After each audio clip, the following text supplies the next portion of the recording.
suis très contente de vous retrouver pour cette nouvelle parabole. Bonjour Luc. Bonjour Valérie. De quoi allons-nous parler aujourd'hui? Les spécialistes, Les spécialistes. enfin les serviteurs spécialisés.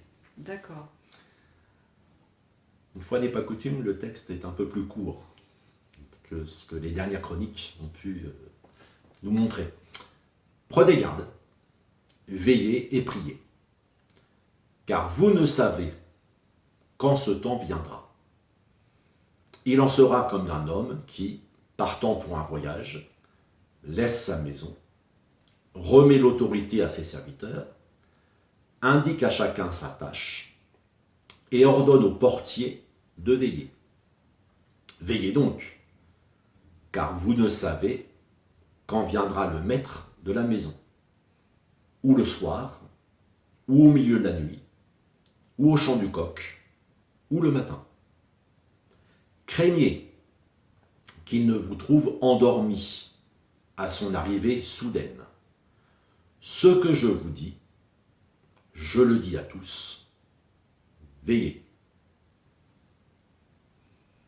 Il est clair que le verbe qui revient le plus souvent, c'est Veiller. veiller. Mais là, quand il dit « quand ce temps viendra », il parle de quel temps? Est-ce que c'est la mort?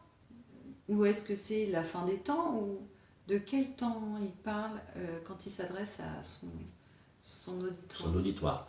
Alors clairement, il parle de la fin des temps. Nous sommes dans les paraboles de la fin, les paraboles du rejet, mais les paraboles aussi de la veille.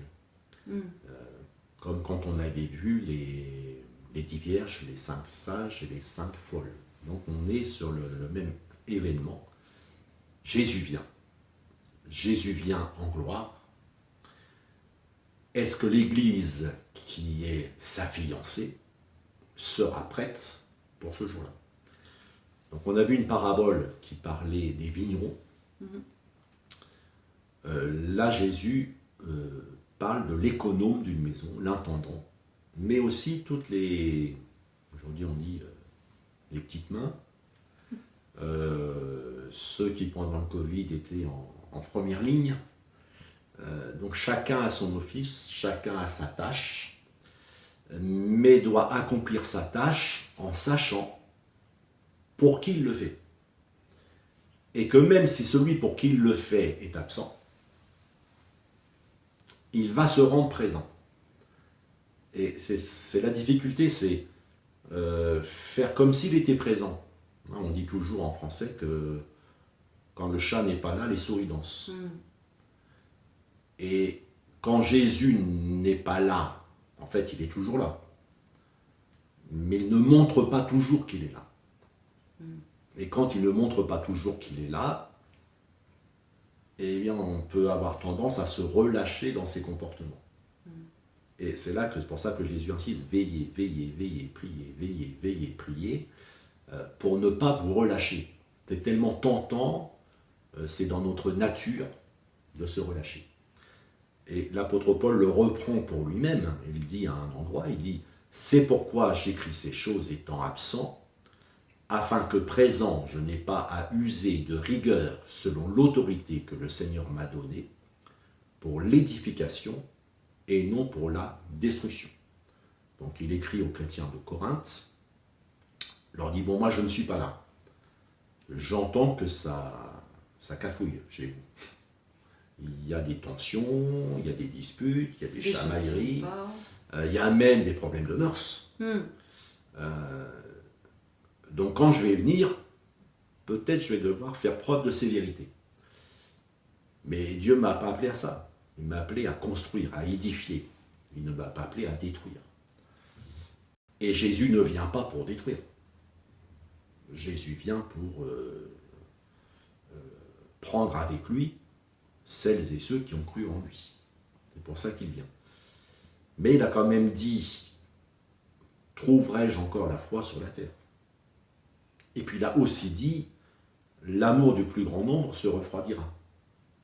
Et c'est parce que Jésus sait qu'il va y avoir ce climat de relâchement général, et là on parle bien de l'Église, on ne parle pas des païens, on parle bien de ceux qui croient. qu'il a donné de nombreuses paraboles pour dire veillez. Et celle-là insiste sur la diversité des tâches que Dieu confie aux uns et aux autres. Donc il le montre comme il indique à chacun sa tâche, il remet l'autorité à ses serviteurs, et il y a une tâche particulière, le portier. Il ordonne au portier de veiller. Alors la diversité des tâches, on va la retrouver dans deux textes en particulier. 1 Corinthiens 12, qui parle de la diversité des dons spirituels, et Romains 12, qui parle de la diversité, une diversité beaucoup plus large, puisqu'elle inclut les fonctions. Alors je lis le texte.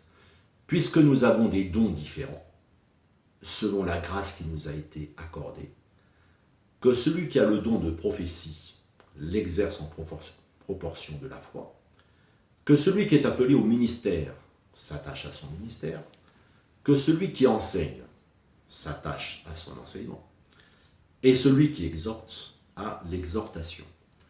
Que celui qui donne le fasse avec libéralité, que celui qui préside le fasse avec zèle, que celui qui pratique la miséricorde le fasse avec joie. Paul nomme différentes actions possibles dans l'Église. Certaines sont clairement surnaturelles. Le don de prophétie, c'est le Saint-Esprit qui donne aux uns de prophétiser. D'autres sont des vies consacrées à Dieu, le ministère, l'enseignement, l'exhortation. Et puis d'autres, c'est avec les capacités que j'ai sur cette terre, d'aider mon prochain. Donc certains ont plus de fortune que d'autres. Que celui qui donne le fasse avec largesse, avec libéralité, pas de façon chiche et étriquée, en faisant toujours sentir je t'ai donné ci, je t'ai donné ça, rappelle-toi, tu dépends de moi. Présider, c'est pas forcément une qualité spirituelle, c'est une qualité qu'on apprend dans les instituts de politique, par exemple, dans les écoles de commerce. Présider, celui qui préside le fasse avec zèle. Mais dans une église aussi, quand elle devient un petit peu grande, il faut savoir présider. Et on voit actuellement dans notre pays que présider n'est pas simple. On a parlé dans une autre émission des soulèvements qu'il y aurait à la fin des temps. Beaucoup de peuples actuellement se soulèvent vis-à-vis de leur gouvernement. Donc présider avec persévérance, avec zèle, c'est pas rien. Et que celui qui pratique la miséricorde le fasse avec joie, malgré la richesse de notre pays, il y a toutes sortes d'associations qui se sont créées et qui se multiplient pour pratiquer la miséricorde, l'aide sociale. Et on voit que ça aussi, ça peut se faire soit avec de l'amertume ou avec joie. Et ce qui est bien, c'est de le faire avec joie. Si on ne le fait pas avec joie, c'est qu'on ne veille pas. On ne le fait pas avec joie, peut-être ça ne sert à rien. Si, parce que celui qui en bénéficie quand même. Oui. Si je vous jette un paquet de pâtes à la figure, vous partez quand même avec un kilo de pâtes. Bon, vous ne serez pas content, parce que je vous le donne sans paix, sans joie, sans grâce, sans bonté, mais vous n'allez pas mourir de faim. Alors, même si on ne fait pas avec joie, mais on peut se détruire en pratiquant la miséricorde envers les autres. C'est un effet perverse. Et pas mal de personnes dans l'humanitaire se détruisent à petit feu. Mais ce qu'il faut, c'est que justement, veiller, prier, parce que c'est dans la prière que Dieu nous donne ses forces. Mais si je suis tellement absorbé par le bien que je fais aux autres, que je n'ai pas le temps de me ressourcer dans la présence de Dieu, que ce soit seul, que ce soit lors d'un culte avec les autres chrétiens, eh bien je risque d'y perdre ma joie, en voyant toutes les misères qui sont autour de moi. Donc voilà, c'est pour ça que Jésus dit, veillez, veillez. Parce que peut-être Jésus reviendra le soir, peut-être au milieu de la nuit, peut-être au chant du coq, peut-être le matin. C'est-à-dire à différentes périodes de la vie, des jours où je suis en forme, des jours où je suis moins en forme, des jours J'aime particulièrement mon prochain, des jours où je l'aime moins. Bon, maintenant, il ne faut pas non plus lire la parabole tellement au premier degré. Qu'on serait tout le temps stressé. Ben, on a peur de dormir. C'est ça.